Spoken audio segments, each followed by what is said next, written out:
स्थानम आगम के तीसरे स्थान में कहा गया है।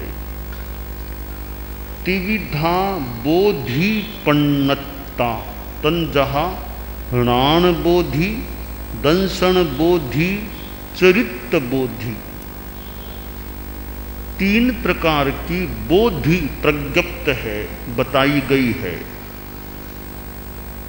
ज्ञान बोधि एक, दर्शन बोधि दूसरी, चारित्र बोधि तीसरी। बोधि का अर्थ सम्यक बोध किया गया है, पर सम्यक बोध के साथ दर्शन और चारित्र भी जुड़ जाते हैं। बोधि का अर्थ यथार्थ भी उपयुक्त लगता है, यानी सम्यक यथार्थ। ज्ञान भी यथार्थ हो, दर्शन भी यथार्थ हो और चारित्र भी यथार्थ सम्यक हो। अर्थात सम्यक ज्ञान को ज्ञान बोधि, सम्यक दर्शन को दर्शन बोधि और सम्यक आचार को चारित्र बोधि कहा जा सकता है। यह एक मंतव्य है। तो तीनों बोधियां हैं, चारित्र भी बोधि है, दर्शन भी बोधि है और ज्ञान भी बोधि है। यह बोधि की प्राप्ति दुर्लभ होती है। अनंत अनंत जीवों को बोधि प्राप्त हुई ही नहीं आज तक। अब तक निगोद में कितने जीव पड़े हैं, उन्हें कहां बोधि मिली है। द्विंद्रिय त्रिंद्रिय चतुरिंद्रिय आदि जीव हैं जिनमें कहां चारित्र है। और पंचेंद्रिय जीवों में भी तो कितने कितने ऐसे प्राणी हैं जिन्हें सम्यक्त्व की प्राप्ति नहीं, जो मिथ्यात्वी हैं। वे बड़े इस माने में उत्तम व्यक्ति, भाग्यशाली व्यक्ति हैं जिन्हें बोधि की प्राप्ति हो जाती है। आदमी को ज्ञान प्राप्त करना चाहिए, सम्यक ज्ञान युक्त बनने का प्रयास करना चाहिए। हमारे यहाँ सम्यक्त्व दीक्षा की विधा चलती है। गुरु धारणा कहा जाता, सम्यक्त्व दीक्षा भी कहा जाता है। यह सम्यक्त्व दीक्षा एक प्रकार से बोधि की प्राप्ति या बोधि की ओर गति होती है। 13 पंथी परिवार हैं जैन श्वेतांबर के, उनमें बालक हैं, बालिकाएं हैं, बड़े भी हैं, 8 बरस पार हैं। सम्यक्त्व दीक्षा ली या नहीं ली है तो चिंतन पूर्वक, समझ पूर्वक सम्यक्त्व दीक्षा स्वीकार कर लेनी चाहिए। मैं सामान्यतया दिन में करीब 11:11 पर सम्यक्त्व दीक्षा दिलाने का समय रखता हूँ कि 11:11 लगभग। जो भी नए कई शादी करके भी आते हैं तो शादी एक नया जीवन का नया प्रस्थान है, नया अध्याय है, तो उसके साथ सम्यक्त्व दीक्षा भी जुड़ जाए ताकि जीवन अच्छा रह सके। तो कोलकाता में भी इतने परिवार हैं, कईयों ने सम्यक्त्व दीक्षा ली भी होगी और कई अभी भी बाकी भी हो सकते हैं। चाहे रविवार को आएँ और कभी आएँ, 11:11 पर यह सम्यक्त्व दीक्षा लेने वालों को दिलाई जाती है, लेने के इच्छुकों को दिलाई जाती है।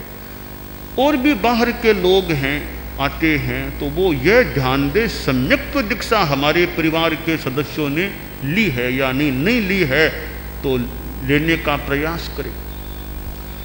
तो यह सम्यक दर्शन भी बोधि है, दर्शन बोधि है।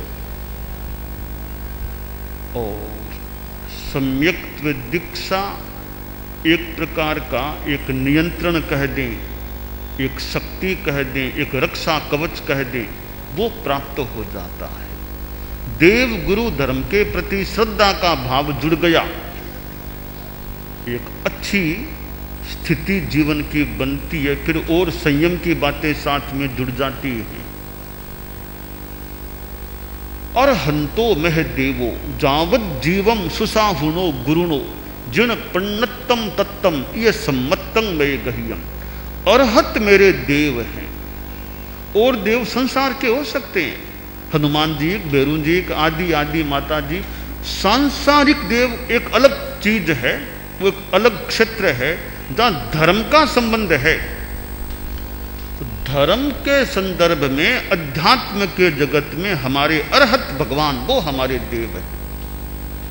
और गुरु जो धर्म संघ के प्रमुख हैं, स्वयं साधु हैं, त्यागी हैं, वे गुरु हैं।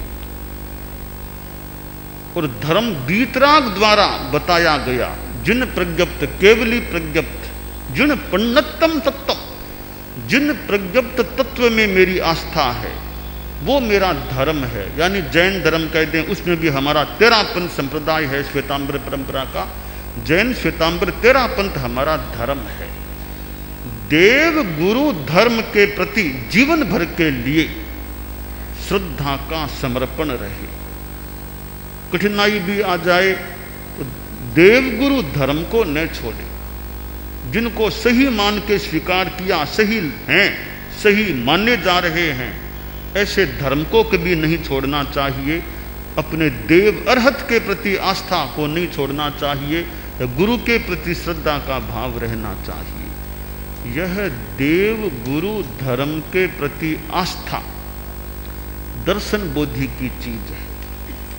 तत्व के प्रति यथार्थ आस्था, सच्चाई के प्रति आस्था, आस्था के साथ यथार्थ जुड़ जाए।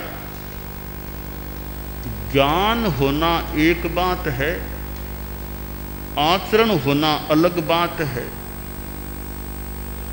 ज्ञान और आचरण के बीच में श्रद्धा एक चीज है, वह एक सेतु के रूप में है। ज्ञान है, आचार इधर है। एक किनारे पर ज्ञान है, दूसरे किनारे पर आचार है। अब ज्ञान से आचार तक कैसे जाएं? कोई ब्रिज चाहिए, सेतु चाहिए। यहाँ हावड़ा ब्रिज है ना, हावड़ा ब्रिज, इधर से उधर पार करने के लिए सेतु से चलना पड़ेगा, तब अगला किनारा, अगली एरिया आ जाएगी। तो पार एक किनारे से दूसरे किनारे पर जाने के लिए ब्रिज, पुल, सेतु चाहिए, उससे वहां तक जाया जा सके। तो ज्ञान है, उधर चारित्र तक जाना है, तो श्रद्धा बीच में है, तो वह हमें चारित्र तक भी पहुंचा सकेगी। ज्ञान से हमने जान लिया कि अहिंसा परमो धम्मो, अहिंसा परम धर्म, हमने ज्ञान तो कर लिया, सही ज्ञान हो गया कि अहिंसा परम धर्म है। पर अहिंसा परम धर्म के प्रति हमारी श्रद्धा है या नहीं, जान तो लिया, अब श्रद्धा अगर हो गई, आकर्षण हो गया अहिंसा के प्रति, तो हम आचरण भी कर सकेंगे अहिंसा का जीवन में। तो ज्ञान आदमी का सही होना चाहिए, फिर श्रद्धा होनी चाहिए, तो फिर आचरण भी अच्छा बन सकेगा। गुरु के प्रति श्रद्धा है तो गुरु की बात को आदमी सम्मान से ग्रहण करेगा, ध्यान से ग्रहण करेगा। श्रद्धा नहीं तो वो इतना सम्मान नहीं रहेगा। तो श्रद्धा ऐसी चीज है जो एक मध्यम है, सेतु है, और चारित्र तक पहुंचाने में सहायता करने वाली बन जाती है। तो ज्ञान बोधि, सम्यक बोध, सम्यक ज्ञान हो। आदमी अनंत ज्ञानी तो है नहीं, सामान्य आदमी। क्या यथार्थ है, क्या अयथार्थ है, यह निर्णय करना भी कई बार किसी विषय में कठिन होता है। मन में यह श्रद्धा रहे, मेरी श्रद्धा सही के प्रति है, जो भी सही है उसके प्रति मेरी श्रद्धा है। तमेव सत्यम निसंकम जम जिनेहिम तवेयम। वही सत्य है, वही निसंक है जो जिनों बीतरागों द्वारा, केवलियों के द्वारा प्रवेदित है, बताया गया है, जाना गया है। किसी विषय में निर्णय नहीं हो पा रहा है तो हम क्यों तो यह कहें कि यह सही है, क्यों यह कहें कि वह सही है। भी हमें पूरा पता नहीं है कि यह सही है या वह सही है। हम झूठ का समर्थन करना नहीं चाहते तो फिर क्या करें। हमें ज्ञान तो है नहीं कि यह बात सही है या वह बात सही है, दोनों एक दूसरे से विपरीत बातें हैं। अब संभवतः दोनों में एक तो झूठ भी हो सकती है, एक सही हो सकती है। अब हम निर्णय कर नहीं पा रहे हैं कि सही कौन सी बात, झूठ कौन सी बात।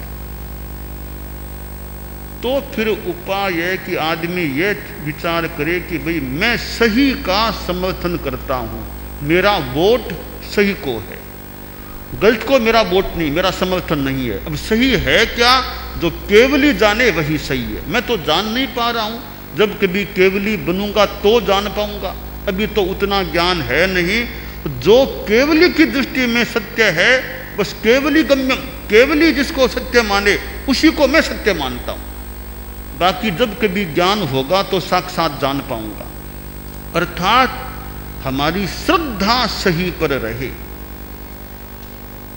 तेरा पंथ धर्म संघ में तो एक व्यवस्था भी है कि भाई कोई ऐसा प्रश्न उठे, साधु समुदाय है, कोई तांत्रिक बोल उठे, श्रद्धा का बोल उठे, आचार संबंधी कोई बोल उठे और कोई साधु यह सोचे भी कि यह जो मान्यता हमारे धर्म संघ में है वह तो मुझे सही नहीं लगती, तो क्या करे भाई। बहुश्रुत साधुओं से बात करो, चर्चा करो उस बारे में, ताकि तुम्हारा चिंतन स्पष्ट हो सके, तुम्हारी धारणा गलत है तो ठीक हो सके। अथवा फिर और आगे बढ़ो तो आचार्य प्रवर के पास जाओ, उनसे बात कर लो। अब उनसे बात करने पर भी बात गले उतरती नहीं है तो क्या करें। फिर का भी अब देखो, तुम्हारा अपना विचार है, और भी तो बहुश्रुत संत हैं, आचार्य भी तो हैं, उनका अपना एक मान्यता का क्रम है, अलग विचार है। तो अगर तुम संग में रहना चाहते हो फिर यही उपाय भी कि मेरा विचार वैसा है पर व्यवहार में जो गुरु कहे उसी को मैं मान्यता दे रहा हूं, निश्चय में जो केवली जाने वही सत्य है। मेरा चिंतन यह है, मेरी विचारधारा यह है और संघ की विचारधारा वह है। तो मैं यह कैसे कहूं कि मेरा ही विचार सही है, तो मैं कैसे कहूं। संघ में मैं रहना भी चाहता हूं तो फिर बस केवली गम्यम, जो केवली जाने वही सत्य है। मेरा विचार मेरे पास पड़ा है, व्यवहार में संघ की यह मान्यता, मैं यह तो कह सकता हूं ना कि भी हमारे संघ की यह मान्यता है। मेरा अपना विचार कुछ भी हो तो हमारे धर्म संघ की संघीय धारणा यह है, बाकी केवली जाने वही सत्य है। इसमें क्या आपत्ति, न तो असत्य का दोष भी, संघ की यह मान्यता है, बस यह कह रहा हूं मैं। तो मेरा अपना विचार अपने पास पड़ा है। निश्चय में संघ की भी मान्यता गलत हो तो हो सकती है, तो केवली जाने वही सत्य है। यह यथार्थ परक चिंतन हो गया, क्योंकि संघ से बाहर भी साधना करना कठिन है, संघ में साधना करना भी चाहता हूं।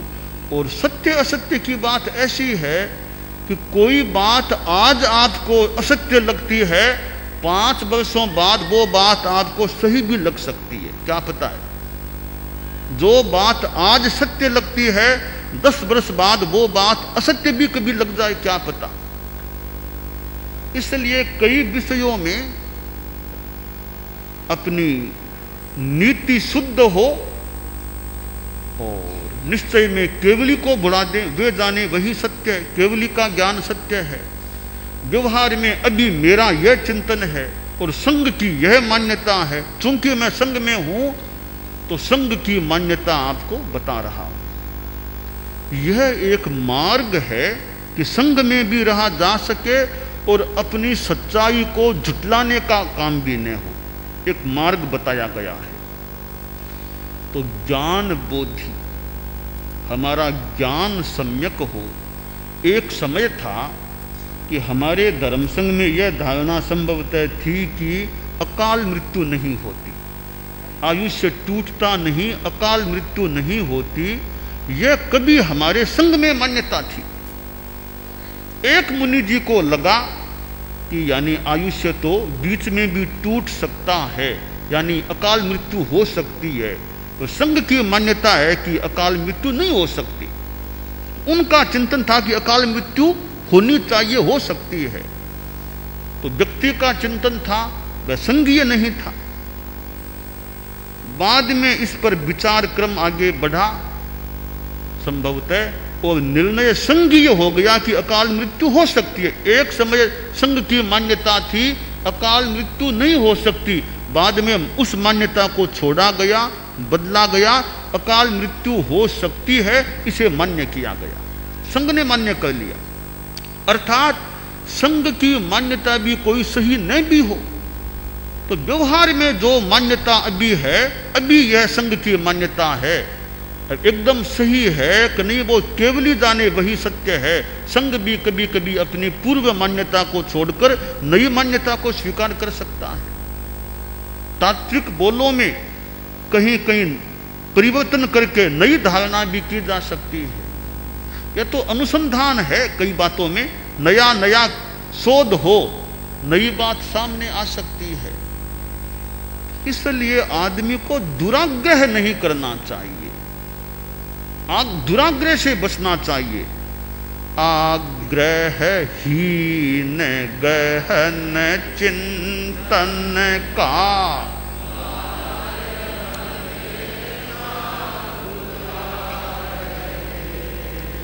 कण कण में आदर्श तुम्हारा पयमी श्री जागे स्वयं जगाए जग को, जागे स्वयं जगाए जग को, हो यह सफल हमारा नारा प्रभो तुम्हारे पावन पथ पर जीवन अर्पण। बढ़े चले हम रुके न क्षण भी, हो यह दृढ़ संकल्प हमारा प्रभो तुम्हारे पावन पथ पर। तो यह दुराग्रह नहीं होना चाहिए, सही बात के प्रति आस्था भी होनी चाहिए। और केवली गम्य का एक उपाय हमें प्राप्त है भी, जो बात नहीं बैठ रही है तो केवली गम्य करो। व्यवहार में जो संघ की मान्यता, उसे संघीय मान्यता के रूप में मान करके चलो, अपनी अच्छी साधना करो। तो ज्ञान बोधि, दर्शन बोधि, चारित्र बोधि, हमारा ज्ञान भी सही हो और हमारी आस्था भी सही हो। यथार्थ ज्ञान, जीव क्या अजीव क्या, पुण्य पाप, आश्रव संवर, निर्जरा बंध मोक्ष, नव तत्वों का सही ज्ञान हो जाए, यह बहुत उपयोगी होता है। जानू जीव अजीव में पुण्य पाप की, आश्रव संबर निर्जरा बंध मोक्ष वीक्षा। एक दोहे में 9 तत्वों के नाम आ गए। 9 तत्वों का स्मरण रहना चाहिए। गृहस्थों को, श्रावकों को भी अच्छा छोटा एक दोहा है, दोहे में 9 तत्वों के नाम आ गए। यूं ज्ञान बोधि हो और साथ में दर्शन बोधि भी हमारे में हो और चारित्र बोधि भी आ जाए तो बोधि की एक सीमा की परिपूर्णता हो सकती है या फिर संपूर्णता भी हो सकती है।